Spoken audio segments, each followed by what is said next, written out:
Okay, so I'm starting off today doing Beck's brows. So I'm just brushing through them with a spoolie, brushing all the hairs up into place. And then just on a fine angled brush, I'm taking the Inglot Brow Gel. I've mixed two colours together, so I mixed 12 and 16 to create Beck's perfect colour. And it's just starting at the front of the brow. I'm defining that first, and then brushing the product through as I'm going, and working on the arch as well, and brushing all the excess product through the rest of the brow. And the key here is really just to keep brushing through them as you go so that the product doesn't just sit on top. And then I'm going in and carving out underneath her brows, and this is how you get that really defined look.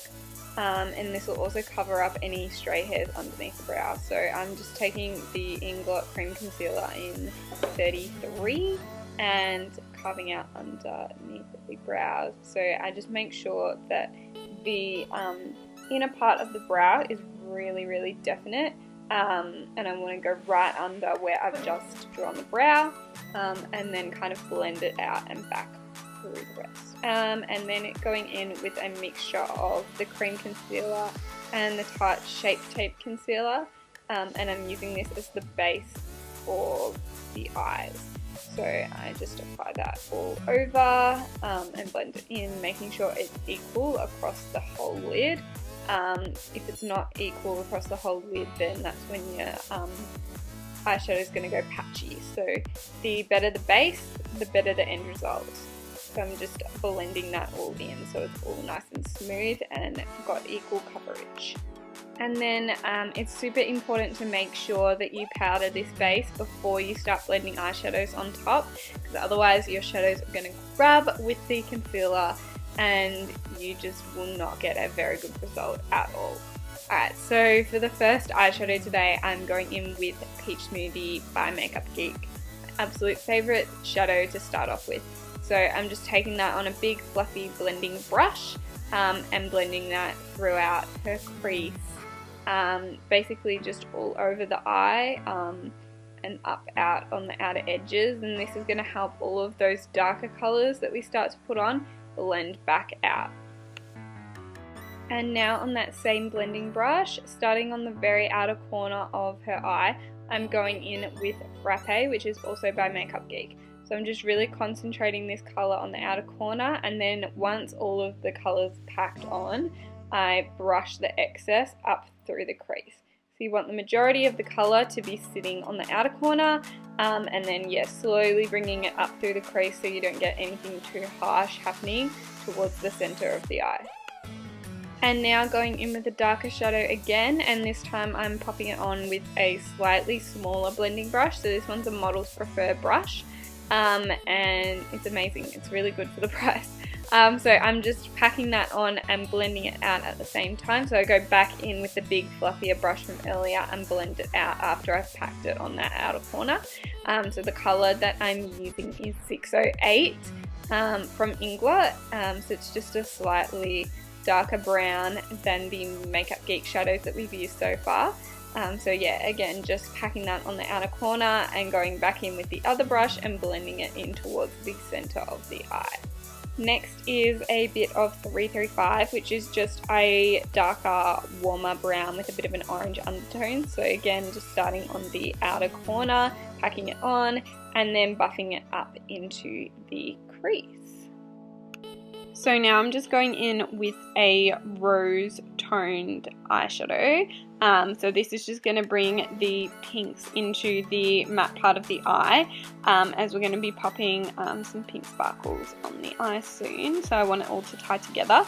So this one is 303 from Inglot, and it is a really pretty rose colour and blends in really nicely with all of those warm toned browns.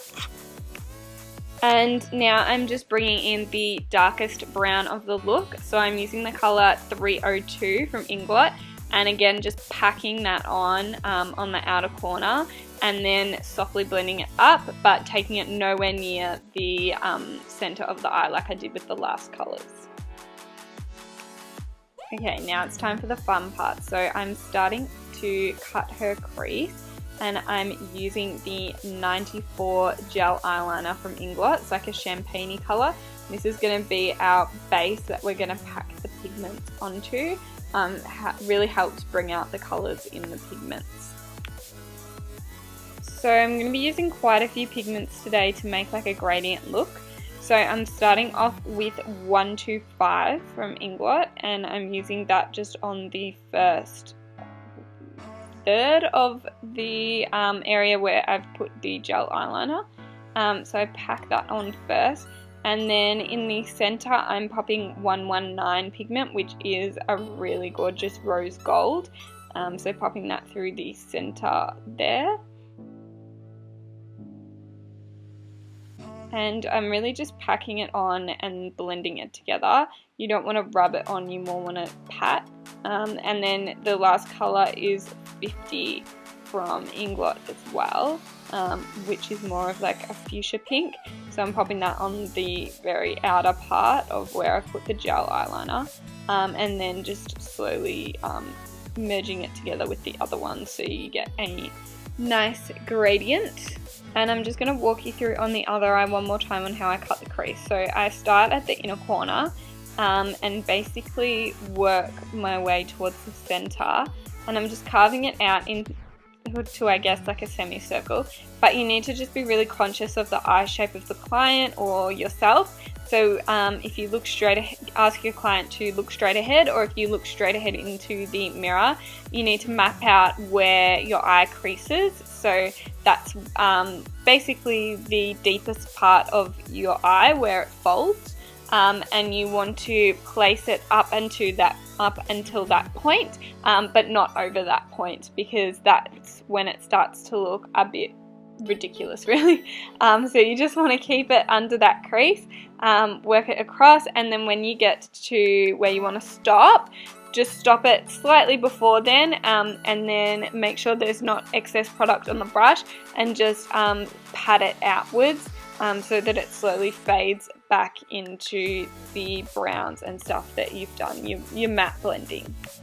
And now for eyeliner, I'm using the Inglot Gel Eyeliner in 77, and I just do a line across her eyelid first, and then I will do the wing after, and I'll get her to open her eyes. I find that lifting the brow of on her face will help the skin like extend, so you can really get in there, and you've got a lot of a smoother base to draw the line on, so that's a little tip.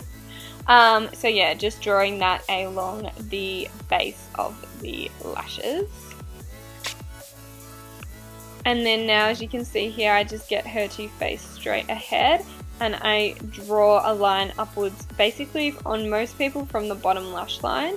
And then I connect the wing back down to the line that we've done along the base of the eye and even it all out.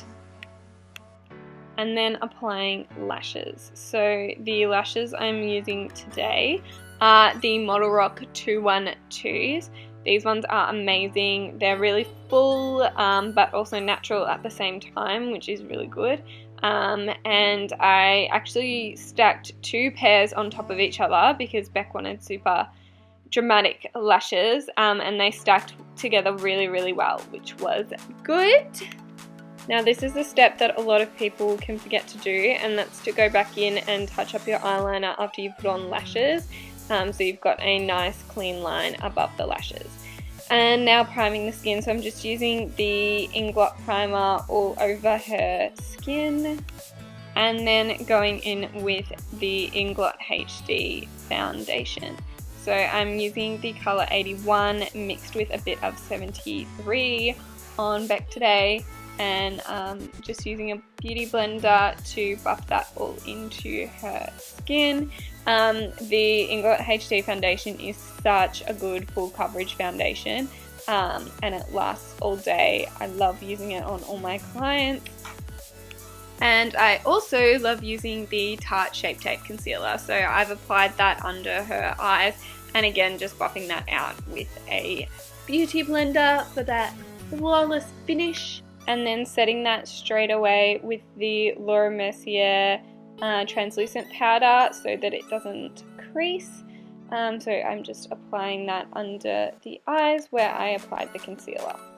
And then using Inglot's loose powder in 14 to set the rest of her face. Now to bronze, I'm using MAC's Give Me Sun just softly on the cheeks and on the forehead. And then to sculpt out Beck's features further, I'm just using the Inglot sculpting powder in 502. So just underneath her cheekbones and up on her forehead.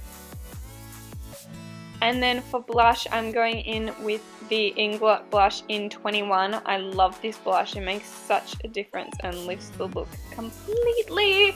It's really important to put on blush because I think it adds the natural colouring back into the face after you've put the foundation on, which really basically leaves you with a blank canvas that you then sculpt and put all the colour and life back into the face. Speaking of sculpting, I've gone in with a little bit of the Hoola bronzer as well to further add to the sculpting.